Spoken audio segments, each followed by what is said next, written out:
Hello and welcome to ADF Insider. My name is Jobinish. I work as Principal Solution Architect for Oracle ADF.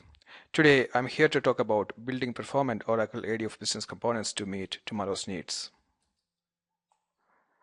Here is the agenda for this session. We'll start with a brief introduction to Oracle ADF, then we will see core ADF runtime components and their lifespan. Towards the end, we will discuss some tips for fine-tuning ADF business components. Let us get started with a brief introduction to Oracle ADF. The Oracle ADF framework is a complete Java EE framework that simplifies next-generation enterprise application development by providing out-of-the-box infrastructure services. It also offers visual and declarative development experience for the end user. As you know, a good framework does not guarantee a good application always. This is because each application is unique and each got unique usage pattern and business functionalities. So the fine-tuning parameters and their values change with usage pattern of the underlying framework components. To build a well-performing and scalable ADF application, you should know the core building blocks of the framework, lifespan of the core framework components, and the fine-tuning options. So this session is going to be all about discussing all these items in detail. Core ADF runtime components. Let us see what happens under the cover when you access a data-bound ADF page from your browser. When you access a page using the browser, the server receives the request and routes it to the appropriate ADF application. This request is then intercepted by the binding filter, which initializes the binding context for the requested page. Binding context is the Java representation of databindings.cpx file, which contains the mapping between page and page definition. It also contains definition for data controls. During this stage, the framework grabs data control used in the page binding for accessing the underlying application module. Data control acts as a thin wrapper over the application module.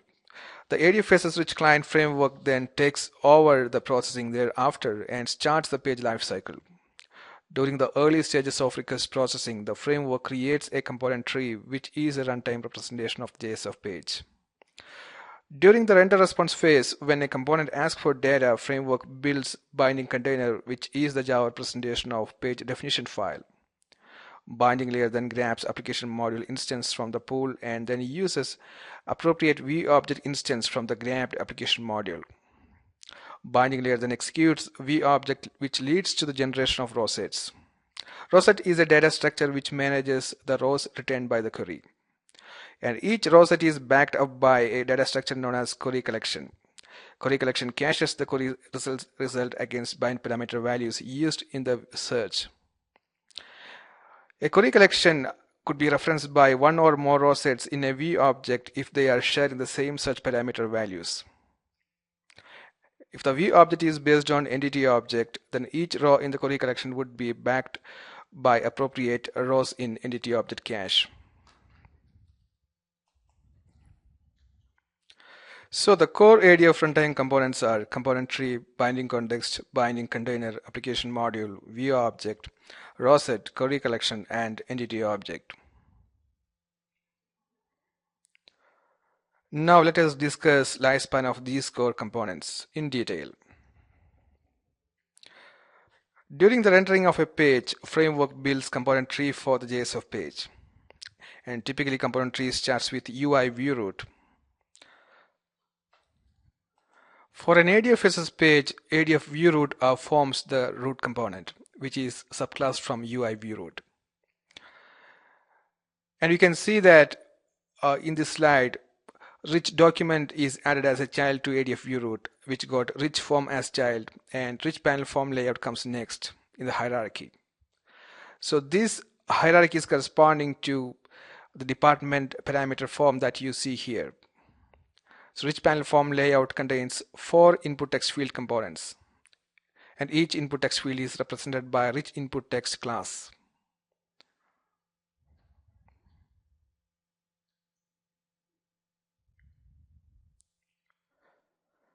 Component tree is cached and reused during the postback of the same page. The caching can be controlled by cache view root context parameter that you set in web XML file. This is used for optimizing Ajax-intensive applications. And when you navigate to a new view, the last component tree is discarded by the framework.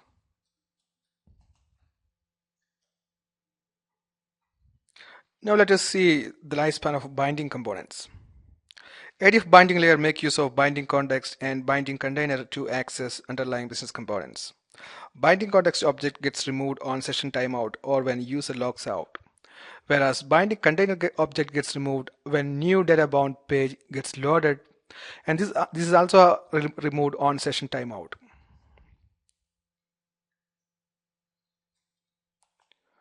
To understand the lifespan of business component, let us take a step back and see how framework engages them at runtime when page requests for data. The lifecycle of a view object starts when client calls execute query on view object instance in order to read the data collection from the underlying data source. For a data-bound web page, the execution of view object happens when it is referenced for the first time during the page lifecycle. Once the query is executed, framework will populate the default row set of the view object with the rows returned by the JDBC call. And while doing so, if the view object is backed up by entity objects, framework will partition attributes based on entity usages and will generate appropriate entity instances to back up the view rows. The newly instantiated entity objects will be added to the appropriate entity cache based on the entity definition type. View row instances are backed up by query collection object. If the view object is based on entity object, then each row in the query collection will point to entity row as shown in the diagram.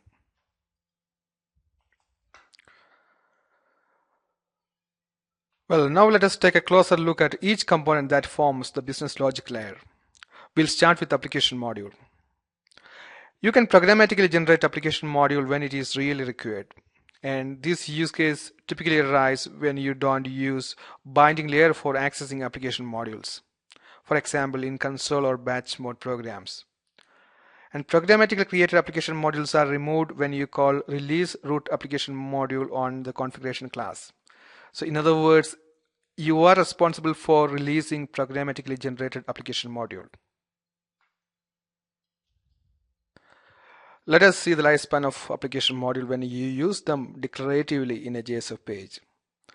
The system generated application modules are removed when the pool manager brings down the pool size to JBO pool min available size parameter. We will discuss this parameter in detail later in the session. After the application module, next in our discussion is view object. Lifespan of a view object instance is controlled by the owning application module. So a view object instance is removed from the memory along with the containing application module, and they are also removed during the recycling of an application module.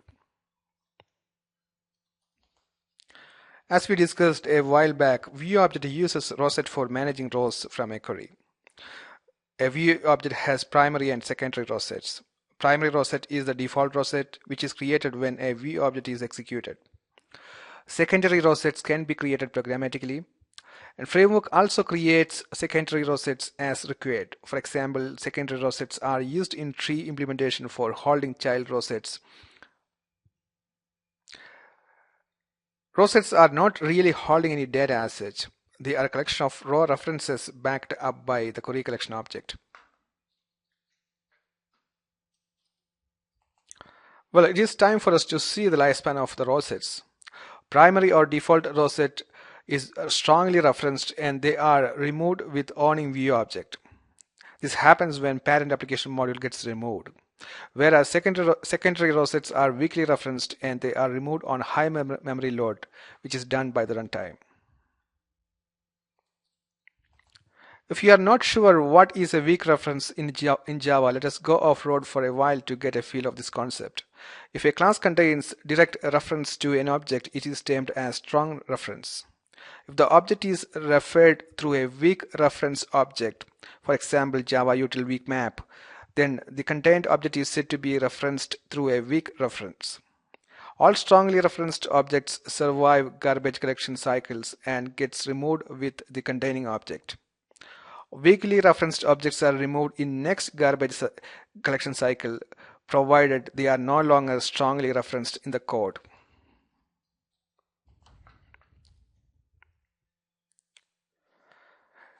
As we discussed some time back, every row set in a V object is backed up by a query collection object, which stores the result set returned by the JDBC API.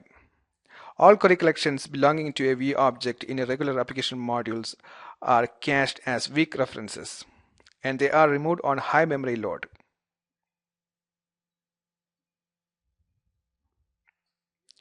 All the query collections in a shared application module are strongly referenced.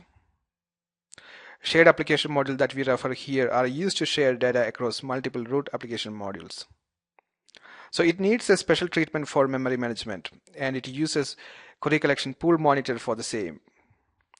A query collection pool monitor removes shared query collection that remain unused for 15 minutes. So you can use query collection pool configuration parameter to override the defaults. We will discuss this parameter in detail later in our session.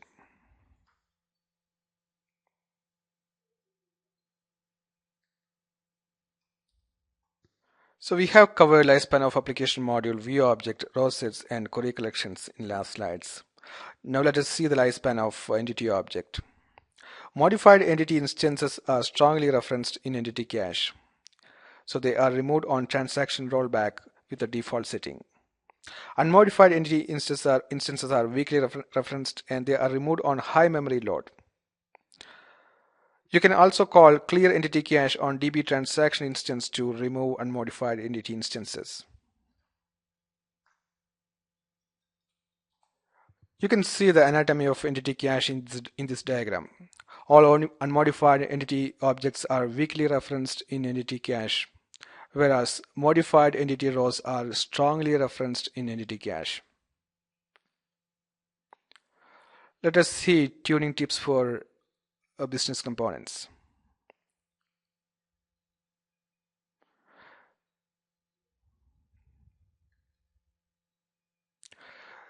So far we were talking about core framework components and their lifespan. Framework also let you to manage the lifespan of these components based on your application's usage pattern. So in the next section, we will discuss such parameters which can be used for fine-tuning your business components. We'll start with application module. Application module pool size can be controlled based on JBU AM pool min available size and JBU AM pool max available size parameter. JBU AM pool min available size parameter decides the number of application modules that should be kept available during periods of normal or light use. JBU AM pool max available size parameter decides the number of application modules that should be kept available during periods of heavy use. And it is recommended to keep this value 20% more than average use of application module instances. To configure application module, you can use application module configuration editor, which is shown in this slide. At runtime, application module pool size shrinks to JBUAM pool min available size after the period of heavy use. There are a couple of parameters which decides the cleanup interval for application modules.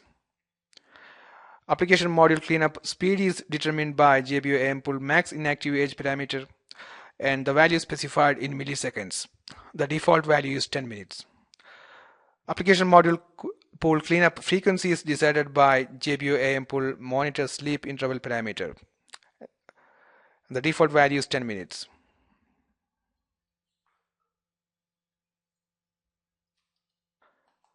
While tuning application module pool size, typically minimum and maximum available size are not tuned separately. So the rule of thumb for setting pool size is keep min available size same as max available size and set the value 20% more than normal use. So this setting avoids application module instantiation time when load increases. And this setting also avoids recycling of application module under normal load. So this is useful for applications with relatively consistent number of concurrent uses, for example, applications which are accessed across the globe. There is another parameter which needs your special attention, which is JBU AM pool time to leave.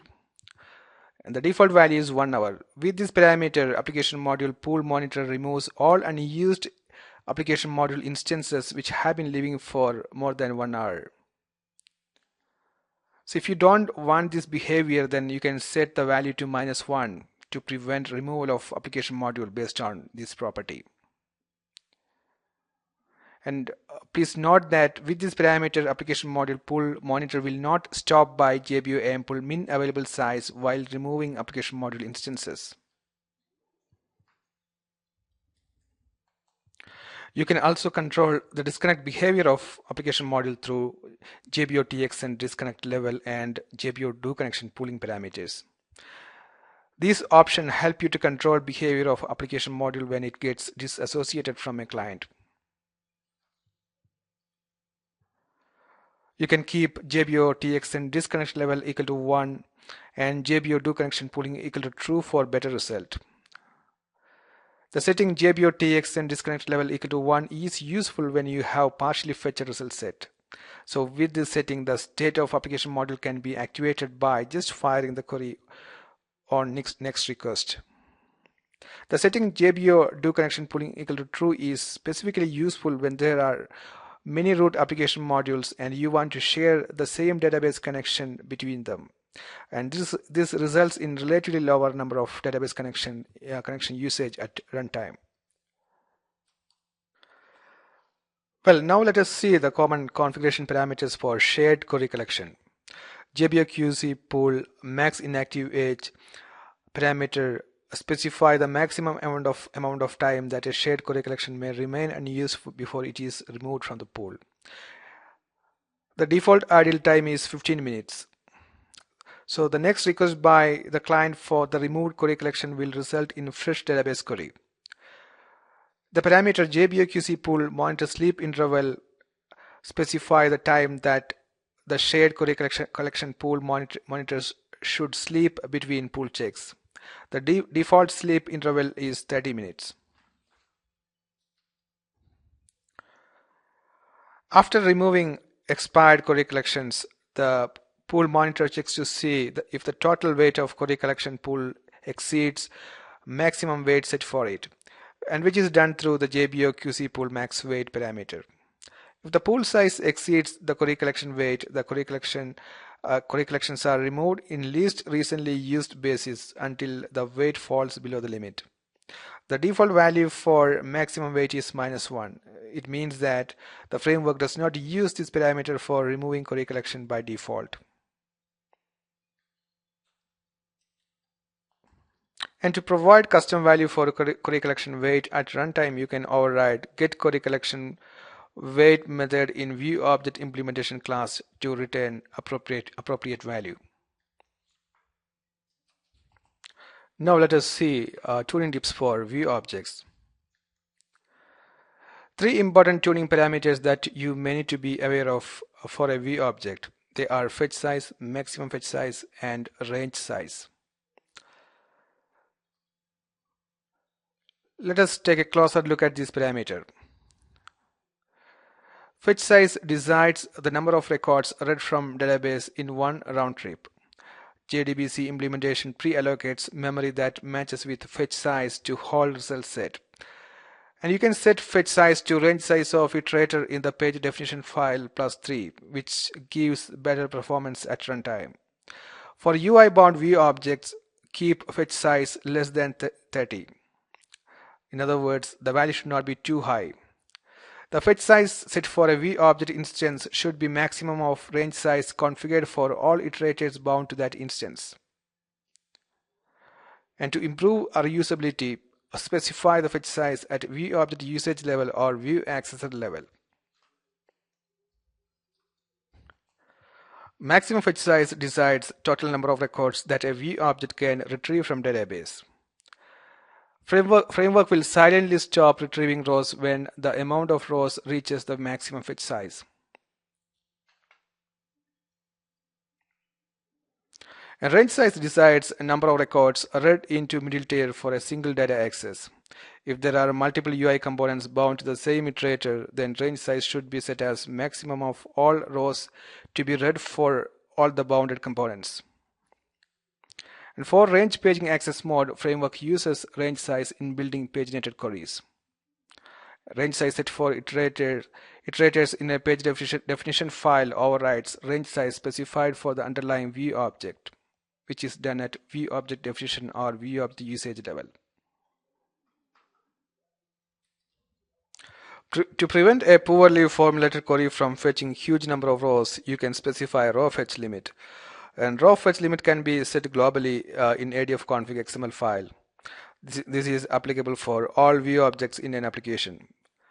You can override this at view object level by setting maximum fetch size or by overriding set row limit in view object implementation class to retain appropriate value. Use a declarative query mode for a view object whenever possible. This setting offers declarative solution for building query for a view object, and this also causes view object to dynamically adjust select clause to include only those columns used in the binding definition. However, this mode is not suitable for SQLs with complex where clause. You can override the default access mode for a view object whenever required. For example, use forward-only access mode to prevent caching of previous set of rows when the dataset is traversed. And this mode is useful if you use view object in business logic just for iterating out the collection in forward direction. Use range paging access mode when you need to display a large set of read-only data with paginated SQLs. You can use appropriate range fetching modes such as range paging or range paging incremental. And there is one more range paging mode which is known as range paging auto post, which needs your special attention. Please note that when you use range paging auto post, you should release application module in reserved mode. So this mode is never recommended for web applications because of scalability issues. You can use a view criteria to conditionally append a where clause to your queries. While using view criteria, mark at least one view criteria item as required or selectively required. You must also index the columns in database table corresponding to the view criteria items marked as required or selectively required for better performance. While defining view criteria, you should avoid contains and ends with operators. This is because database index cannot be used on these queries. Now let us see the tuning tips for entity objects. Always set primary keys and do not use default row ID generated by the IDE or wizard, because it is not guaranteed to be unique in clustered environment. Also, avoid list validator if the list retains more rows. This is because it fetches all rows sequentially and will result in a lot of memory use. Also use get attribute name or get attribute method which takes index as parameter over get attribute which takes string as parameter whenever you need to access value of a specific attribute.